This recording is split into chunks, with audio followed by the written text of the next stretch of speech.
درود شریف اللهم صل على محمد وعلى آل محمد كما صليت على إبراهيم وعلى آل إبراهيم.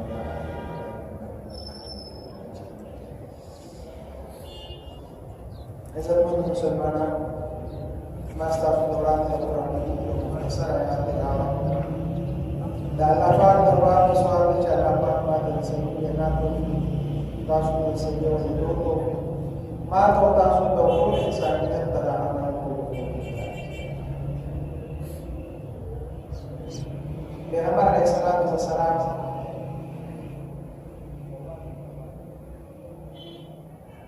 صحابه کرام سره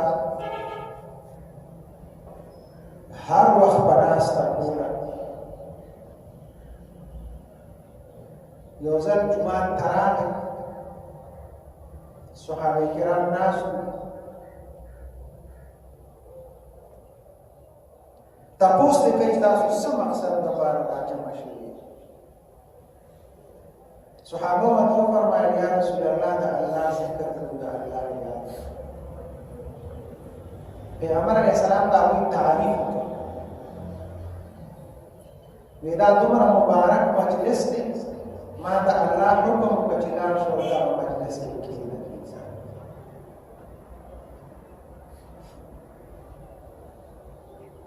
هر مجلس چې هغې کې د الله ذکر وي، د الله یاد پکې وي، هغه مجلس د انسان دپاره د وبال ځای ګرځي. کوم مجلس کې چې د الله یاد وي، د الله ذکر وي، هغه مجلس کې خیر او برکت وي، ناستو خلقو ته په خیر میلاویږي او د دنیا څومره خلک چې وي هغې ته خیر خوړوي. احادیثو کې راغلي پیغمبر علیه السلام صحابه کرامو سره ناست وو.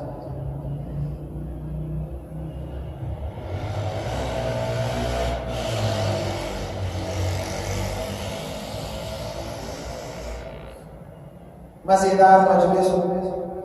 مسجد نبوي کې ناست، صحابو ته وایي ستاسو په دې دنیا کې زما درې څیزونه ډېر زیات وخت دي، زه تاسو ته هغه بیان کړم.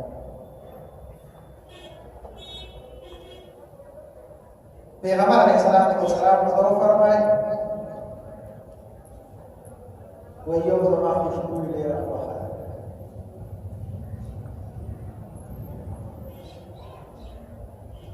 دویم نیک او صالحه بیبي مې ډېره زیاته خوښه ده. او دریم پیغمبر علیه السلام وفرمایل لمانځه کې زما د سترګو یخوالی دی، لمونځ مې ډېر خوښ دی.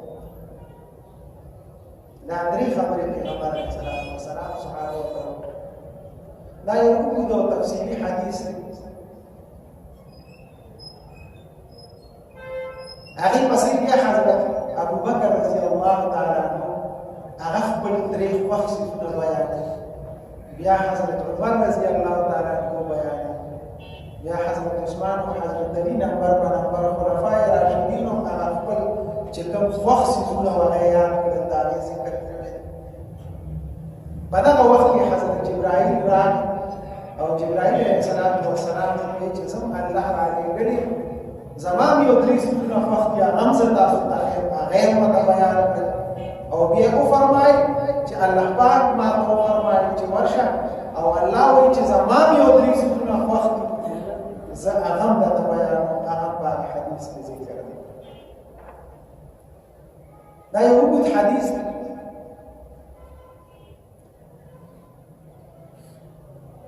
خو د نن جمعه کې دا درې خبرې چې پیغمبر علیه السلام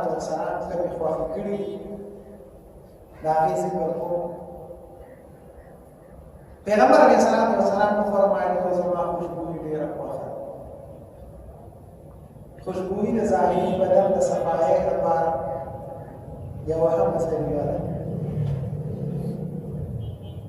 بدن چې سړی ووینځي او صفا شي او غسل وکړي،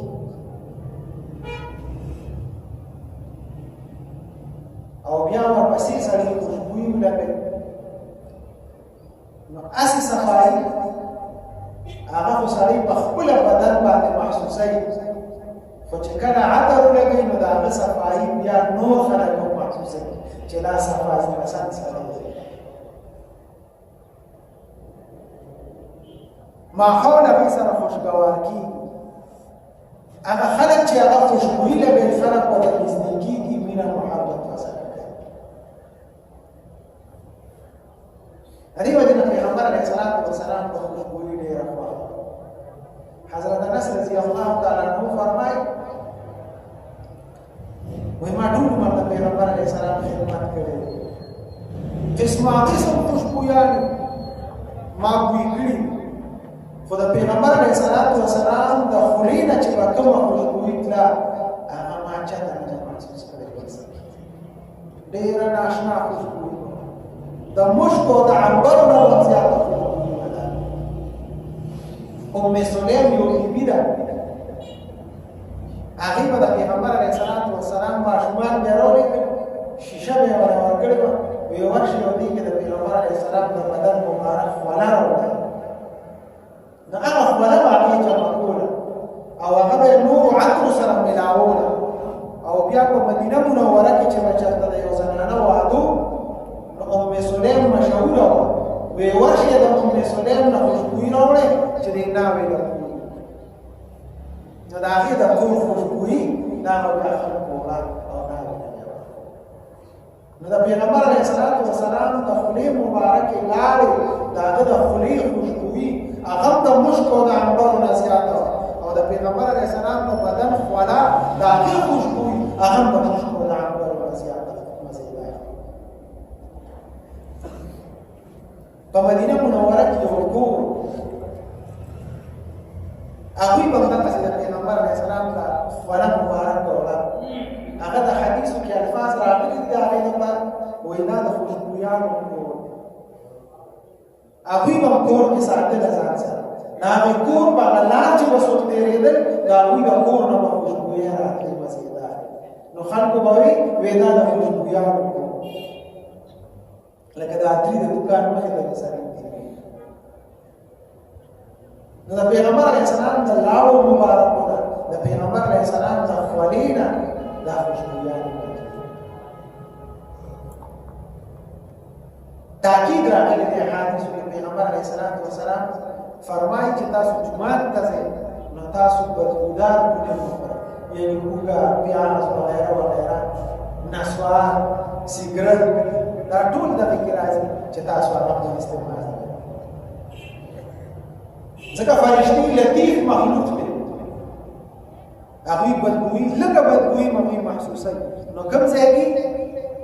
چې بدبویي وي نو هلته فرشتي وي. د دې وجې نه حکم دا دی چې تاسو جومات ته راځئ نو خوشبویي ولګوئ، یوازې د جمعې په ورځ نه بلکې روزانه 5 ټیمه چې تاسو جومات ته راځئ نو خوشبویي پوره کوئ، ځکه جومات کې فرشتي وي او هغوی بیا بدبویي چې دی نو هغه نشي برداشت کولی، د هغوی د جومات نه وځي. قرآن تلاوت کوي، حدیث کې راځي تاسو خوشبویي ولګوئ، دا سنت اعمال.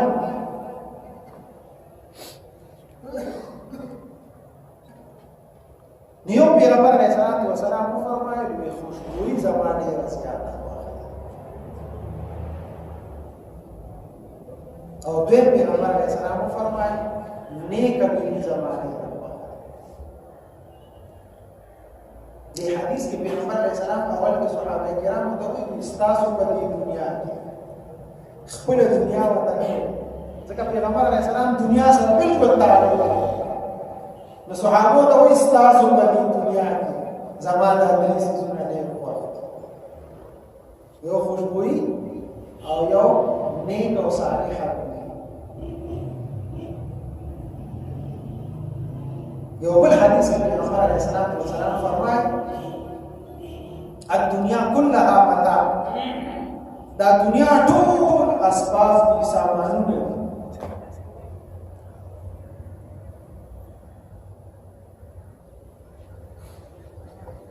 الدنیا كلها متاع وخير متاع الدنيا المرأة الصالحة، خو بهترین متاع هغه نیک او صالحه بیبي ده. د چا چې نیک او صالحه بیبي دا لوی نعمت، دا د دنیا ښه اسباب پیغمبر علیه السلام فرمایي دا زما په دنیا کې ډېر زیات خوښ او محبوب څیز دی.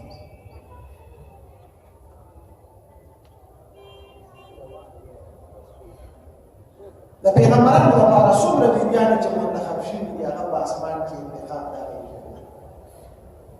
ځکه یو پیغمبر ته الله په دنیا کې مسلې نه پیدا کوي چې دنیا کې په خپله د یو څیز انتخاب کې هغې کې نو د خامخا خطا کېږي. او پیغمبران داسې دي چې چونکې معصوم دي نو د هغوی لپاره د بیبیانو انتخاب هغه الله. څومره پیغمبران چې ټولو پیغمبرانو بیبیانې کافر کېدی شي خو بدکارې نه شي. نبی علیه السلام بیبي کافره دي وي خدا نه چې هغه به بدکاره وي. بیا د پیغمبر علیه السلام څومره بیبیانې چې وي هغه ټولې د هغې انتخاب الله د پیغمبر علیه السلام لپاره په اسمانونو کې کړو. هغه نیکانې او صالحانې بیبیانې.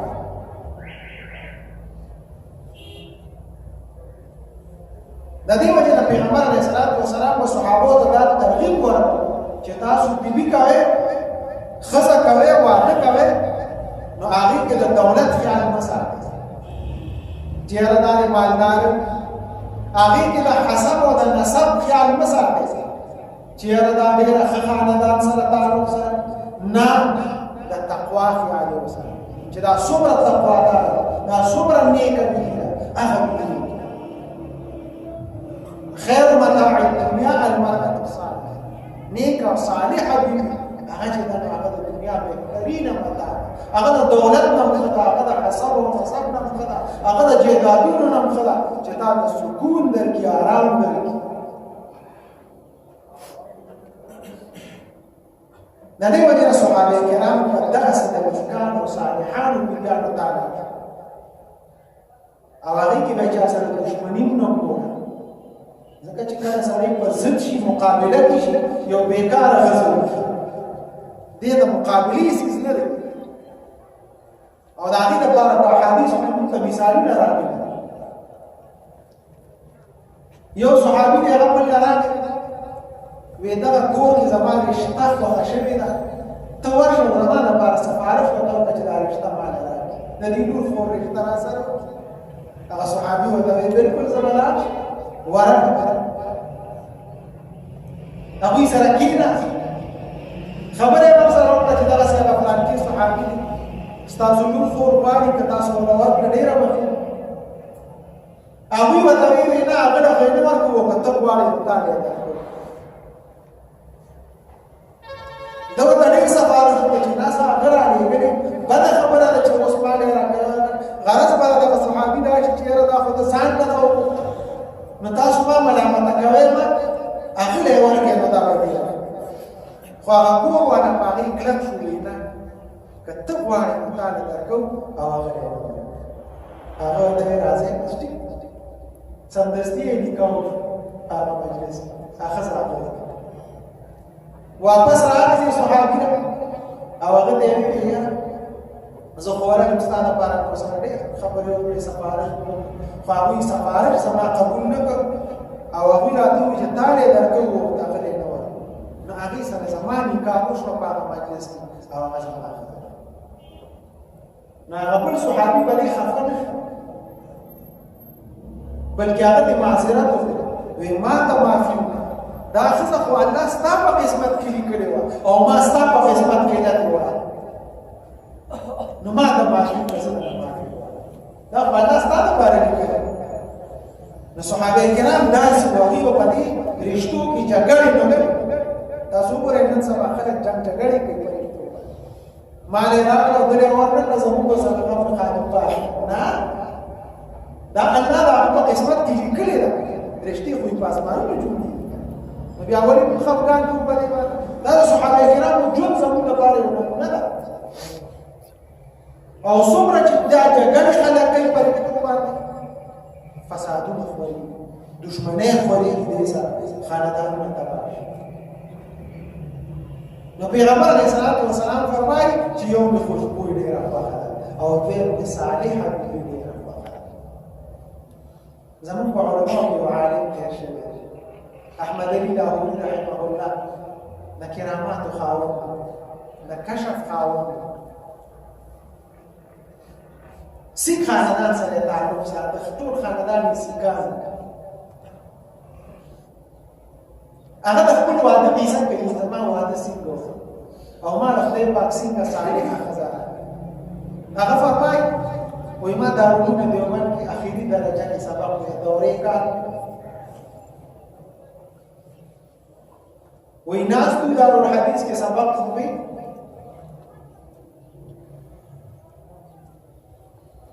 وی را روان وخت کې چې زما کوم سخر جوړېږي هغه کور کې لور بالغه شوې وه او ښځې ته یې ویل چې زه ځم او دی چې د لور له یو نیک او صالح بنده مالدار سړی وی دارالعلوم ته راغی دارالحدیث ته راتلم حضرت شیخ الهند سبق وی وی کله چې هغه سبق نه فارغ نو دا سړی پاسې حضرت زما یو درخواست زما کور کې لور بالغه شوې ده زه راغلی یم ستا په دې شاګردانو کې یو شاګرد ګورم چې زه ورته خپله لور په نکاح ورکړم وایي استاد ورته وایي چې بلکل دغه شاګردان دې وګوره پکې چې کوم یو دی پکې خوښ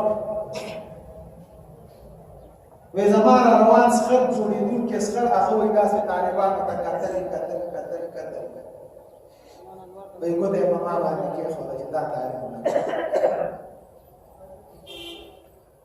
وایي ما ته حضرت شیخ الهند وایي چې ته واده کول غواړې وایي ما ورته وایي چې یا رسول الله حضرت شیخ زما خو کور کې خپله ځای نشته زما او خاندان ټول سیکان دي یو زه پکې مسلمان شم نو زما په خپل کور کې ځای نشته نو زه واده څنګه وکړم د واده نه انکار نه دی هغه یو سنت عمل دی خو دا چې زما خو درک نه لګي نه د جامو نه د پیزار نه د پیسې نه د خرچې نو زه واده څنګه وکړم وایي زما اسخر ورته وایي چې د هر څه نه ته بېغم خو بس ته صرف هغه وکړه چې هغه وشي هغه وایي چې بلکل پیغمبر علیه السلام سنت دي او زه د سنتو نه انکار نشم کولی زه خو ناست یم د احادیثو ته سنتو ته بلکل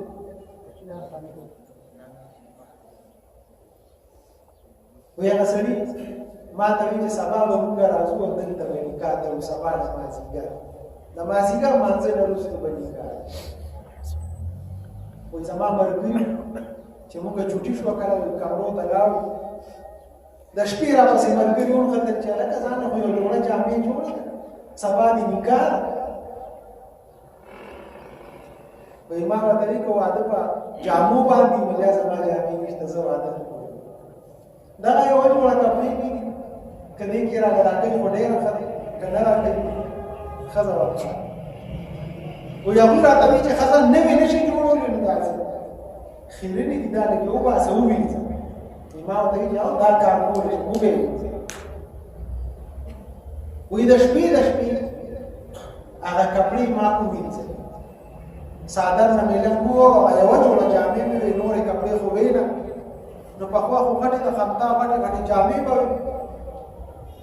وایي په پړي باندې مې واچولې چې زه څه وګوتې د شپې دغه شي یو څه به سهار وایي قدرت ته پوره د ژمي موسم و سبا له وریځ راغله هغه جامې مې دقسې لمدې په پړي پرتې ټوله ورځ مې په لند کې تېره کړه یخه یخنۍ انتظار مې کوه چې کپړې به مې چې مازدیګر رانږدې شو کپړې مې دقسې لمدې قسمت کارونه جامې مازدیګر مانځه پورې وچې نه شوې وایي زړه کې مې دا وي چې پرون خو سخر دې لیدې وې زه وچې جامې خو دا جوړې وې که خیرنې وې او کار څنګه اوس چې د نن سخر وویني چې دا خیرنې مو لندې جامې یې جوړې نو ښه به دا پورې وخاندي چې دا خو عجیبه زوم مې جوړ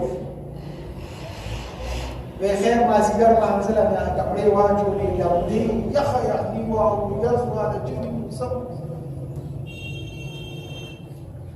خو نیکان صالحان خلک په جامو یې پروا نه وه په نور څه نه وه نکاح وشوه د مانځه نه وروسته سبا له رخصتي وه څه زمانه تېره څه وخت تېره هغه ښځې ورته ویلي زه ځم پلار کره مور کره ځم ده ورته ویل بلکل لاړه شه ښځه مور کره راغله اصل خبره دې ځای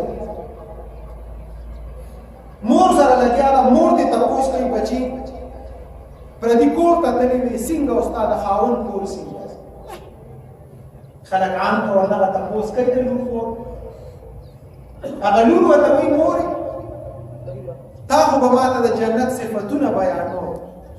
چې جنت کې داسې وي او داسې وي او داسې وي او مزې وي او د جنت صفتونه به دې بیانو خو مورې ما په دې دنیا باندې جنت د احمد علي لاهوري کور نه دی هغه جنت او اوس هم جنت